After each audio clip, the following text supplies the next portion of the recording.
Open the hood of an old car and you were looking at a machine that was built under a different set of assumptions. The clearances were different, the fuel was different, the seals were different, the valve train was often different. Even the way people drove and maintained cars was different. Then walk into a modern parts store and the shelves are packed with oils designed for turbocharged direct injection engines, hybrids, emission systems, fuel economy targets, long drain intervals, and tiny oil passages. That mismatch is where expensive mistakes begin. The bottle may look harmless, the price may look attractive, the label may even say premium, yet the wrong oil in an older engine can quietly turn a smooth-running survivor into a noisy, smoky, low-pressure headache. The danger is rarely dramatic on day one. Most owners expect the wrong oil to announce itself with a knock, a cloud of smoke, or a red warning light.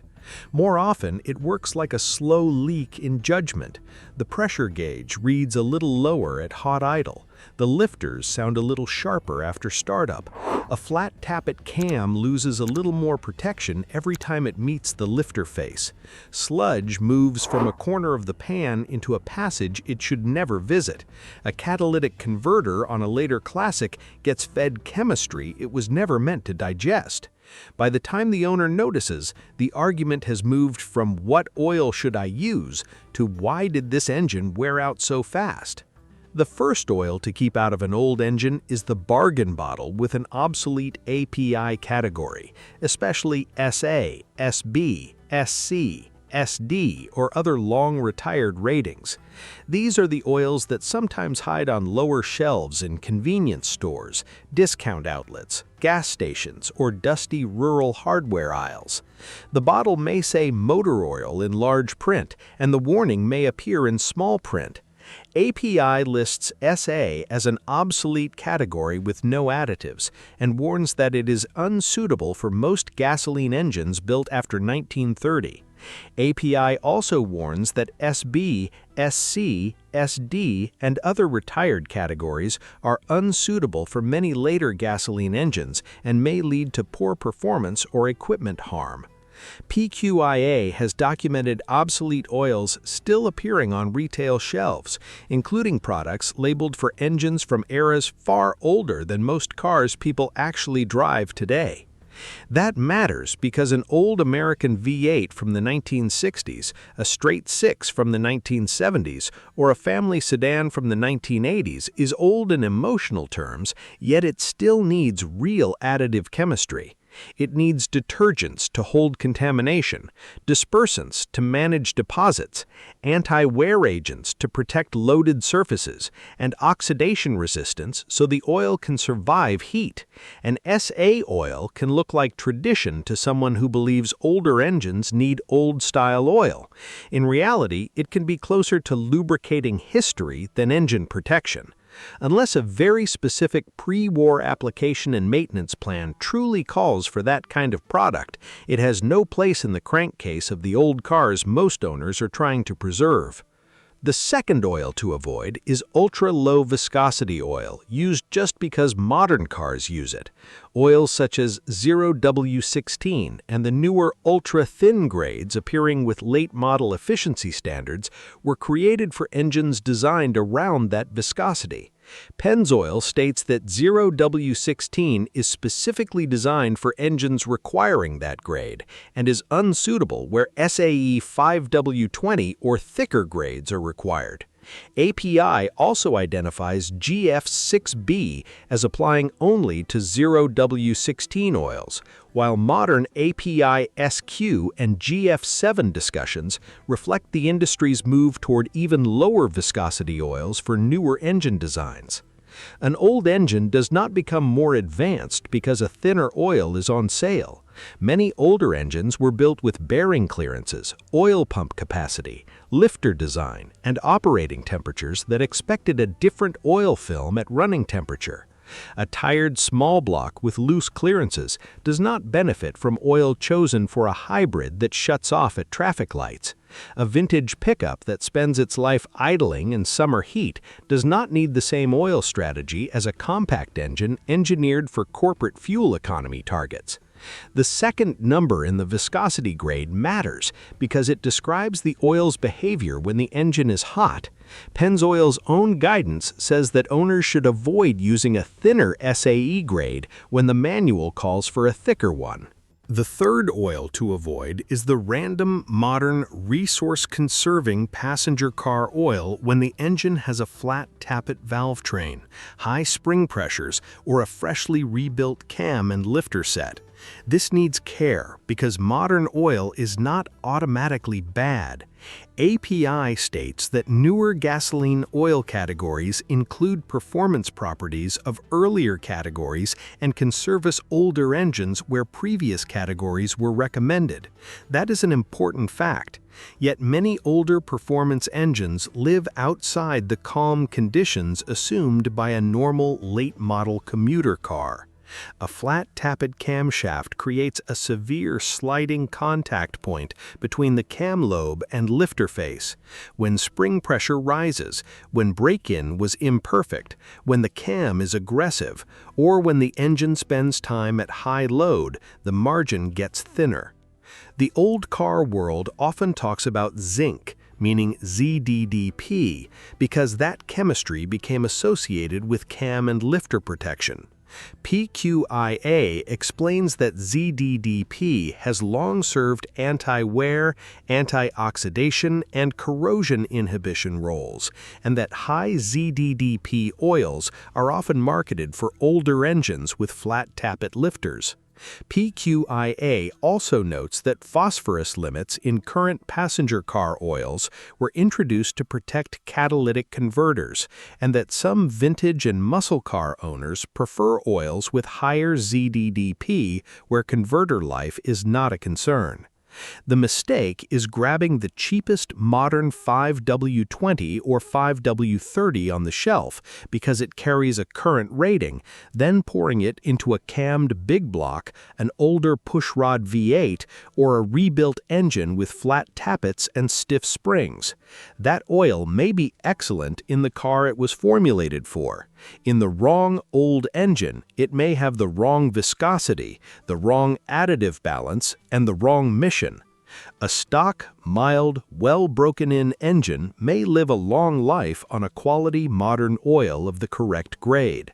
A high-pressure flat tappet setup needs a more deliberate choice, often a reputable classic, hot rod, or high-zinc oil chosen with the builder's recommendation in mind. The fourth oil to avoid is non-detergent oil used as a cure for age. This myth has been around so long that it feels like wisdom. Someone hears that detergent oil will wash an old engine out, then reaches for a non-detergent straightweight as if it will preserve history.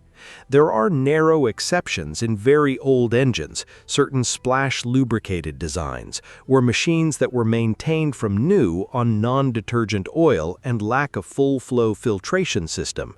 For most post-war cars that see real road use, non-detergent oil is a risky throwback. The absence of detergent and dispersant chemistry means contamination is more likely to settle, bake, and accumulate instead of staying suspended long enough to leave during an oil change. The fear usually comes from engines that already have sludge. Owners imagine detergent oil acting like a solvent that strips everything clean overnight and blocks the oil pickup. That can happen in neglected engines when years of deposits are disturbed. Yet the answer is inspection, cleaning, shorter oil changes, and careful recommissioning. It is not automatically a lifetime of weak oil chemistry. An engine that has an oil filter, sees highway speed, and runs hot enough to create normal combustion byproducts needs the oil to manage contamination. Old metal deserves clean lubrication. It does not deserve the chemical equivalent of resignation. The fifth oil to avoid is racing oil used as a normal street oil without reading the full label. Racing oil sounds perfect to a classic owner. It carries confidence. It speaks the language of horsepower, heat, pressure and old pushrod engines. Some racing oils can be appropriate for certain classics, especially when the formulation is intended for street and track service and the viscosity matches the engine. The problem starts when the word racing becomes a shortcut that replaces judgment. Valvoline's VR1 product information, for example, describes high zinc and phosphorus levels, fewer detergents than regular conventional motor oils, and states that VR1 is not recommended for vehicles with catalytic converters or wet clutches. That is the part many owners miss. Race engines often get frequent oil changes. They may run rich fuel mixtures, alcohol fuels, high heat and high RPM, then get drained after short service. A street-driven classic may sit for weeks, take short trips, idle at cruise nights, collect fuel dilution, build moisture, and then run a long highway drive on the same oil. Those are different problems. A true race formulation may carry strong anti-wear chemistry and excellent heat resistance while giving up some of the detergent reserve, corrosion control, or long interval behavior expected from a street oil. In an engine without a catalytic converter and with a flat tappet cam, a street-suitable racing oil can make sense. In a later collector car with emissions equipment or a mild cruiser that sees long drain intervals, the same bottle can become a poor compromise. The sixth oil to avoid is break-in oil after the break-in period has passed. Break-in oil has a very specific job. It helps a new or rebuilt engine seat rings, protect cam and lifter surfaces, and survive the first miles when parts are still establishing their wear patterns. Royal Purple describes its break-in oil as formulated with elevated zinc and phosphorus anti-wear additives for the sensitive break-in phase and recommends switching after break-in, with street use generally in the 500 to 1,000 mile range and up to 2,500 miles if needed. The mistake is thinking because break-in oil is protective during the most fragile stage of an engine's life, it must be even better forever. It is a temporary tool. A rebuilt engine that stays on break-in oil for an entire season may be missing the long-term balance expected from a regular service oil. That matters even more in a car that sits, idles, and makes short trips. Break-in oil has a purpose, then it needs to leave. The owner who changes it on schedule is treating the rebuild like a living machine. The owner who leaves it in because it sounds special is confusing a surgical instrument with daily silverware.